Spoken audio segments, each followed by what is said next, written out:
고대 중국에서 가장 아름답고 재능 있는 젊은 남자들이 부유한 상인이나 심지어 황제들에게 귀중한 물건처럼 사고 팔렸다면 어떨까? 역사책에서는 주로 여성 첩취에 대해 이야기하지만 남성 첩이 똑같이 흔했고 그들의 이야기가 훨씬 더 비극적이었다는 사실은 거의 언급되지 않는다. 이들은 단순한 하인이나 연예인이 아니었다.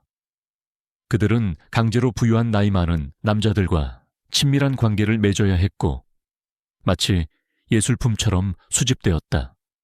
2000년 넘게 여러 중국 왕조를 거치며 이 관행은 드러나지 않고 이어졌다.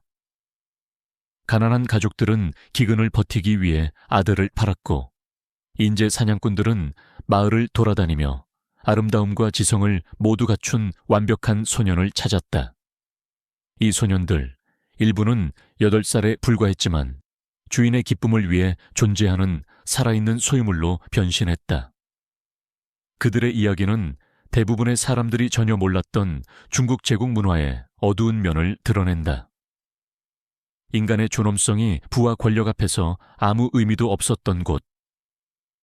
고대 중국에서 남성 첩은 난총 또는 동령통령이라 불렸다. 이는 남성 총애 또는 아름다운 젊은 남자를 뜻한다. 가정에서 일하는 하인이나 궁궐에서 일하는 내시와 달리 이 젊은 남자들은 중국 사회에서 매우 구체적이고 불쾌한 역할을 맡았다. 그들은 주로 주인과의 동반자 역할과 친밀한 관계를 위해 구매되고 소유되었다. 이 관행은 한나라 때 시작되어 당나라 때 절정에 달했고 송나라와 명나라까지 이어졌다. 한서 한슈와 여러 궁정 문서에 따르면 남성 첩은 여성 첩과 마찬가지로 부유한 가정에서 흔히 받아들여졌다. 구매자는 황제나 귀족뿐만 아니었다. 부유한 상인, 고위관리, 심지어 일부 불교 승려들도 남성 첩을 두었다. 이 관행은 너무 당연시되어 가족들은 아들의 판매 가능성을 공개적으로 광고했고 전문 중매인들이 이 거래를 전문으로 했다. 여성 첩과 달리 남성 첩은 결혼이나 아이를 낳는 등의 탈출구가 없었다. 이 젊은 남자들은 시, 서예, 음악, 대화 기술을 마스터해야 했다. 그들은 여성 첩보다 더 나은 교육을 받았는데 이는 주인들이 신체적 아름다움뿐만 아니라 지적 동반자 관계를 중시했기 때문이다. 많은 이들이 고전 문학을 암송하고 여러 악기를 연주하며 철학적 토론에 참여할 수 있었다. 하지만 이 교육은 그들을 더 가치 있는 재산으로 만들기 위한 것이었다. 지리적으로 이 관행은 매우 널리 퍼져 있었다. 베이징 같은 제국의 중심 도시에서 가장 집중적으로 이루어졌지만 장수, 저장, 광둥 같은 지방의 부유한 가정에서도 흔했다. 광저우나 항저우 같은 번영하는 항구 도시의 상인 계층은 남성 첩 시장을 활성화시켰다. 이 시스템에 특히 잔인했던 점은 사회적으로 받아들여졌다는 것이다. 도덕적 미덕을 설교하던 유학자들은 부끄럼 없이 남성 첩을 두었다. 영적 순수함을 주장하던 불교 사찰도 비밀리에 그들을 숨겼다. 이 위선은 놀라울 정도였지만 모두가 이를 당연하게 여겼다. 남성 첩의 연령대는 다양했지만 대부분 8세에서 16세 사이에 구매되었다. 20대 중반이 되면 그들은 전성기를 지났다고 여겨졌다. 아이를 낳아 지위를 얻을 가능성이 있던 여성 첩과 달리 남성 첩은 나이 들면서 필연적으로 버려졌다. 이는 그들의 삶 전체를 공포와 절망의 연속으로 만들었다. 타카란, 소년에서 첩으로, 비극의 시작 소년들이 남성 첩으로 변하는 과정은 절망적인 가족들로부터 시작되었다. 기근, 홍수, 경제적 붕괴로 부모는 끔찍한 선택을 마주했다.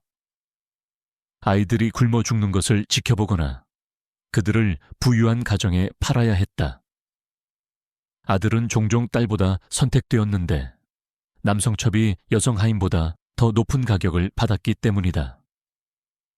이나 렌야라고 불리는 전문인재 사냥꾼들은 가난한 마을을 돌아다니며 특정 자질을 가진 소년을 찾았다. 그들은 맑은 피부, 섬세한 이목구비, 반짝이는 눈, 우아한 움직임을 찾았다.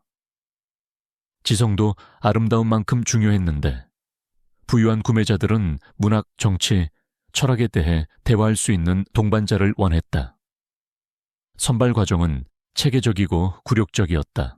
소년들은 가축처럼 검사받았다.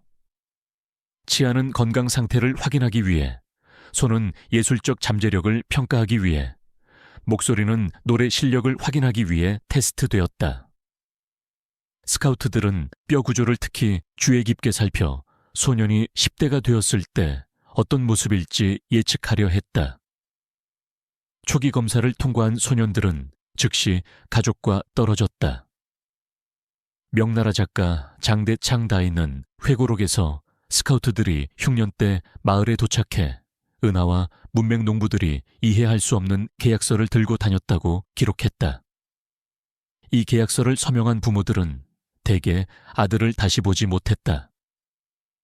계약 기간은 보통 17-5년이었지만 많은 소년들이 그 기간을 채우지 못하고 죽었다. 하츠카론을 잔인한 훈련 과정 구매된 소년들은 이전 정체성을 지우기 위한 잔혹한 훈련 기간에 들어갔다. 그들은 귀욕구윷이나 추월치우회 같은 시적인 새 이름을 받았다. 머리는 깎이고 그들을 재산으로 표시하는 비단옷을 입었다. 저항은 구타, 굶주림 또는 더 심한 처벌로 다스려졌다. 훈련 과정은 놀랍도록 정교했다. 소년들은 고전 중국 시를 배우고 수천 구절을 암송하며 매일 몇 시간씩 서예를 연습했다. 그들은 구치구청, 나 비파 같은 악기를 연주하는 법을 배웠고 춤, 노래, 연극 공연도 필수 기술이었다. 일부는 마사지, 한약, 기본 회계까지 배워 주인에게 더 큰 가치를 제공했다. 심리적 조절도 중요했다. 훈련자들은 보상과 처벌을 혼합해 소년들의 자아를 무너뜨렸다. 그들은 자신의 유일한 가치는 주인을 기쁘게 하는 데 있다고 배웠다. 향수병, 반항, 독립적인 사고는 즉시 억압되었다. 목표는 아름답고 재능 있으며 완전히 복종적인 젊은 남자를 만드는 것이었다. 훈련 중 사망률은 끔찍하게 높았다. 혹독한 일정, 가혹한 처벌, 심리적 압박을 견디지 못한 소년들은 종종 피로, 영양실조로 죽었다. 당나라 기록에 따르면 구매된 소년의 약 60%만이 실제 처비되었다. 나머지는 이름 없는 무덤에 묻혔고 가족들은 그들의 운명을 알지 못했다. 첩의 일상. 연기된 3 남성 첩의 일상은 복종과 오락의 신중이 짜인 공연이었다. 그들은 새벽 전에 일어나 주인의 하루를 준비하며 몇 시간씩 외모 관리, 화장, 적절한 옷 선택에 시간을 보냈다. 특정 임무를 맡은 하인들과 달리 남성 첩은 주인의 변덕을 만족시키기 위해 항상 준비 상태였다. 그들의 거처는 가정 내 모호한 지위를 반영했다. 하인보다는 나았지만 아내보다 열등한 아름답게 꾸며진 방은 사실상 호화로운 감옥이었다. 창문에는 철창이, 문은 밖에서 잠겼고 신뢰받는 하인들이 그들의 움직임을 감시했다. 비단옷, 옥 장신구, 고급 가구는 그들이 포로라는 사실을 숨길 수 없었다. 같은 가정 내 남성 첩들 간의 경쟁은 치열하고 종종 치명적이었다. 주인들은 그들을 서로 겨루게 하여 가장 재미있는 공연을 한 이에게 보상을 약속하거나 가장 불쾌한 이에게 처벌을 내렸다. 이는 친구 관계가 위험하고 신뢰가 불가능한 편집증적 분위기를 만들었다. 계층은 복잡하고 잔인했다. 가정에서 몇 년을 버틴 나이든 첩들은 신입들에게 권력을 휘둘렀고 종종 잔혹한 관리자가 되었다. 그들은 협력이 약함을 의미하고 약함은 제거를 뜻한다는 것을 배웠다. 신입들은 음식 박탈, 공개적 굴욕, 때로는 가정의 기존 질서가 허용한 신체적 폭력을 포함한 괴롭힘을 당했다. 일정은 주인의 선호와 사회적 일정에 따라 달라졌다. 아침에는 시낭송, 서예 연습, 음악 리허설이 포함될 수 있었다. 오후에는 마사지, 대화 세션 또는 주인을 따라 사교 모임에 가서 손님들 앞에서 훈련받은 동물처럼 공연했다. 심리적 부담은 엄청났다. 많은 이들이 심각한 불안장애, 우울증, 트라우마 반응을 보였다. 그들은 주인의 기분을 즉시 읽고 처벌을 피하기 위해 행동을 조정해야 했다. 일부는 지성과 훈련을 이용해 작은 이점이나 일시적 보호를 얻는 조종자가 되었다. 식사는 또 다른 통제 수단이었다. 음식의 질과 양은 주인의 만족도에 달렸다. 총애받는 이들은 진미와 포도주를 받았지만 호감을 잃은 이들은 쌀과 채소로 연명했다. 체중 관리는 외모가 그들의 가치와 다우에 직접 영향을 미쳤기 때문에 중요했다. 여성 첩이나 아내들과의 관계는 복잡했다. 때로는 잔인한 주인에 맞서 동맹을 맺고 정보를 공유하며 정서적 지원을 제공했다. 하지만 더 자주 그들은 자원과 관심을 두고 경쟁자였다. 여성 첩들은 남성 첩이 더 나은 교육과 주인의 개인적 관심을 받는 것에 분노했다. 의료 서비스는 최소한이었고 종종 위험했다. 병은 일시적 무용성을 의미했고 주인들은 병든 첩에 대해 참을성이 없었다. 당시의 전통 중국 의학은 제한된 치료법을 제공했으며 많은 흔한 질병이 적절한 치료 없이 치명적이었다. 구타나 사고로 인한 부상은 손상된 상품으로 보이지 않기 위해 비밀리에 치료되었다. 진정한 인간적 연결에 드문 순간은 몇 년을 함께 버틴 첩들 사이에서 생겼다. 이 관계는 절망 속에서 형성되고 비밀리에 유지되며 진정한 애정이 없는 삶에서 유일한 정서적 지지가 되었다. 그들은 자신만의 소통 방법을 개발하고 부족한 자원을 공유하며 때로는 탈출 계획을 세웠다. 하지만 이런 계획은 거의 성공하지 못했다. 황실의 남성첩. 권력과 파괴의 정점 황실은 남성첩 문화의 정점으로 젊은 남자들이 엄청난 권력을 얻거나 극적인 파멸을 맞을 수 있는 곳이었다. 한나라의 애제 아이디는 동연 동시엔 과의 관계로 중국 역사상 가장 유명한 남성첩 이야기를 만들었다. 이는 단소 두안슈라는 표현을 낳아 중국 문학에서 남성 간 사랑의 상징이 되었다. 동연은 17세에 하급 관리의 아들로 황실에 들어왔다. 그의 놀라운 아름다움은 일상적인 궁정의식에서 애제의 눈을 사로잡았다. 는 동연을 백옥 같은 피부와 별처럼 반짝이는 눈을 가진 이로 묘사했다. 몇 주 만에 그는 무명에서 황제의 가장 신뢰받는 동반자이자 사랑받는 총애로 승격되었다. 애제의 집착은 끝이 없었다. 그는 동연에게 자귀, 영지, 오늘날의 가치로 수백만에 달하는 보물을 하사했다. 유명한 단소 이야기는 애제가 낮잠에서 깨어났을 때 동연이 그의 옷소매 위에서 잠들어 있는 것을 발견한 데서 비롯된다. 사랑하는 이를 깨우지 않기 위해 애제는 자신의 소매를 잘랐고 이는 황제의 품위마저 초월한 사랑의 표현으로 전설이 되었다.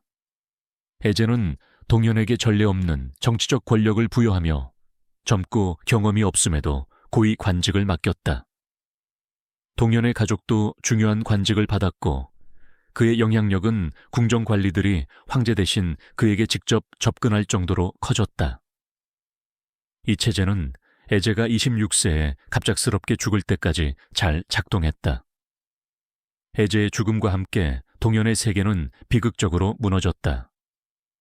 새 황제는 동연의 권력을 질투하던 관리들의 압력으로 그의 모든 자기를 박탈하고 처형을 명령했다. 고문과 공개적 굴욕을 마주한 동연은 자살을 선택하며 역사상 가장 기록된 동성 황실 관계 중 하나를 끝냈다. 그의 이야기는 남성첩이 도달할 수 있는 위험한 정점과 필연적인 몰락에 대한 경고로 남았다. 명나라의 정덕제 다령대띠 는 황실 남성총회를 다른 극단으로 끌고 갔다. 그는 한 명의 헌신적 동반자 대신 제국 전역에서 수십 명의 젊은 남자를 모아 표범 거처라는 특별 궁궐 구역에 수용했다.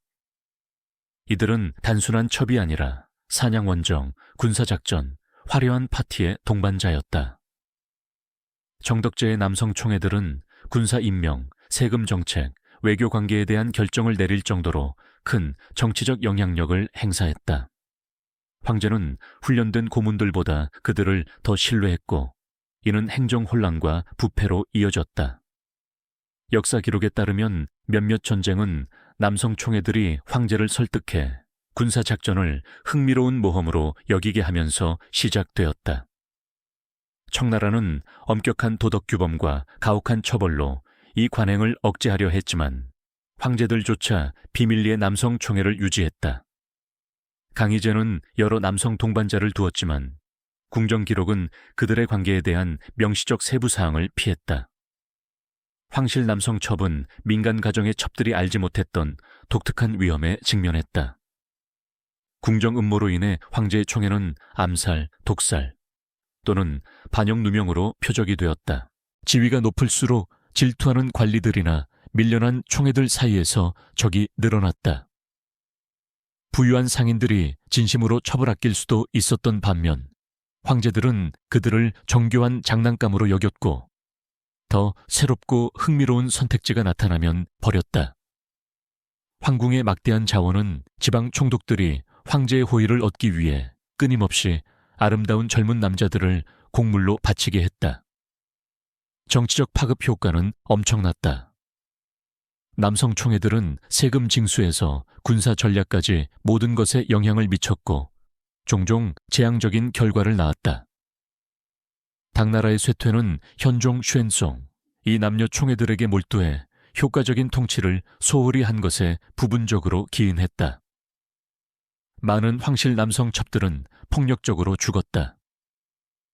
궁정 기록은 자살, 경쟁제에 의한 살인, 상상된 반역으로 인한 처형, 궁정 생활에 신체적 심리적 스트레스로 인한 죽음을 다수 기록했다.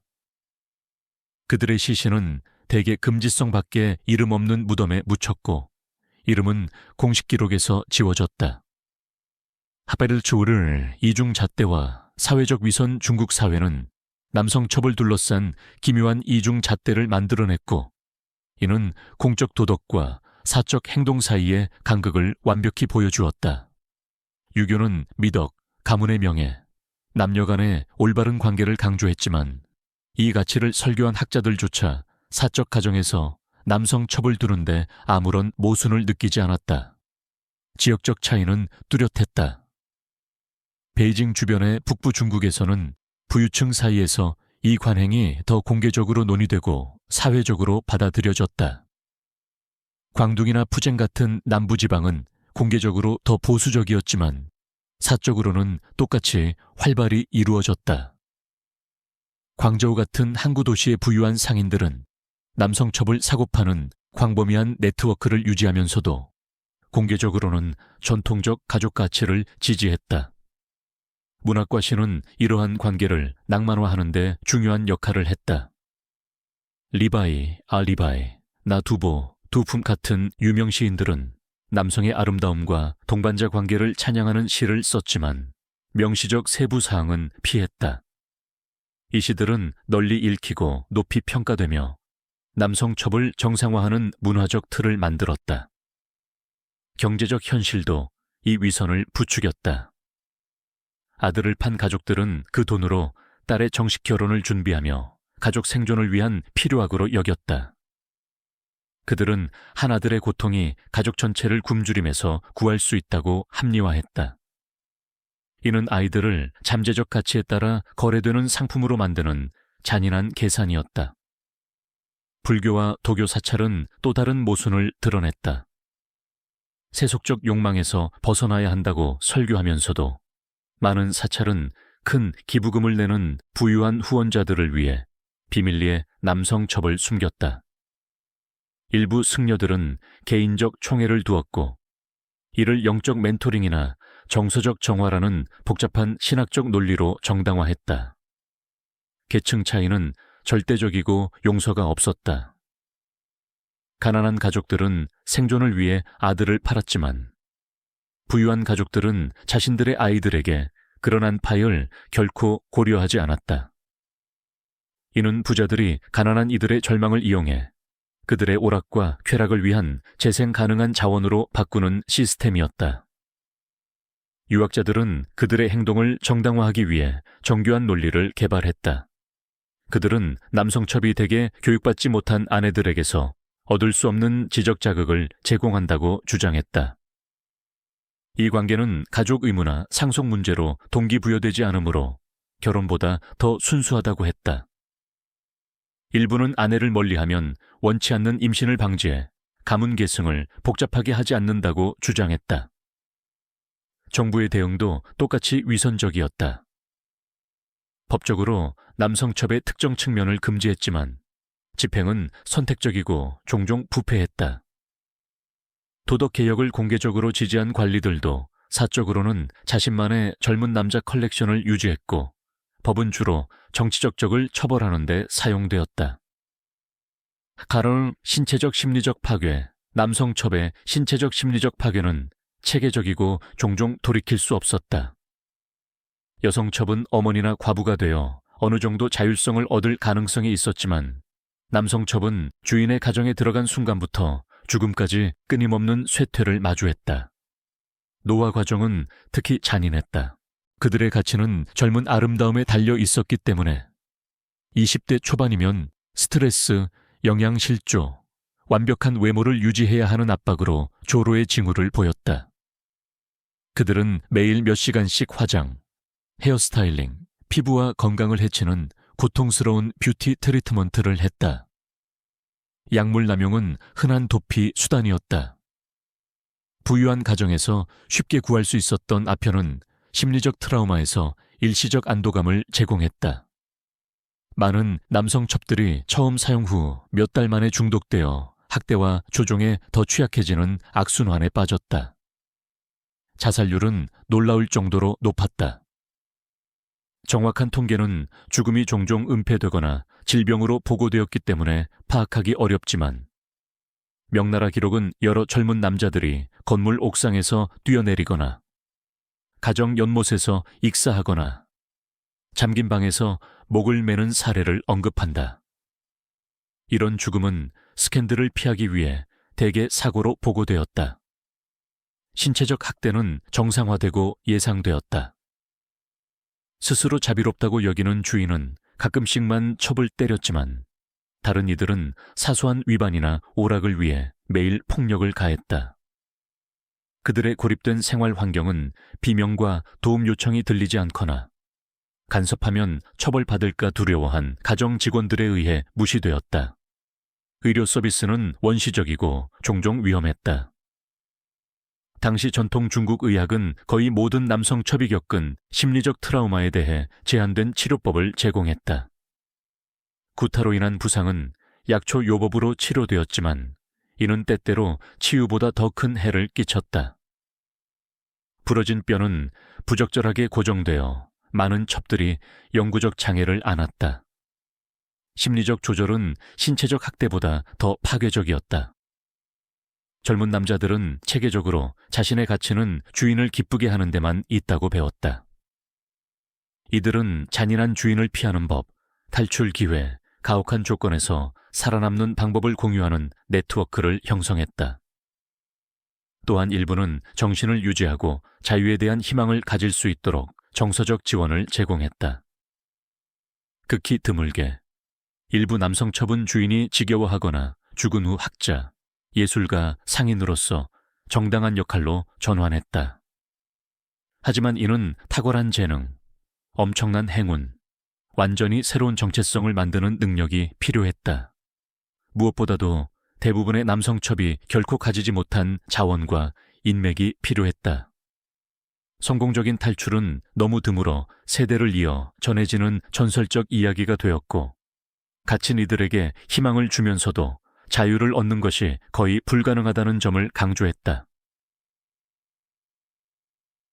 몰락과 망각 남성 첩 관행은 청나라 말기 서구의 영향과 근대화로 인해 전통적 중국 사회 구조가 도전받으면서 쇠퇴하기 시작했다. 이 관행에 충격받은 기독교 선교사들은 유럽과 미국으로 보내는 편지에 이를 광범위하게 기록하며 개혁을 위한 국제적 압력을 만들었다.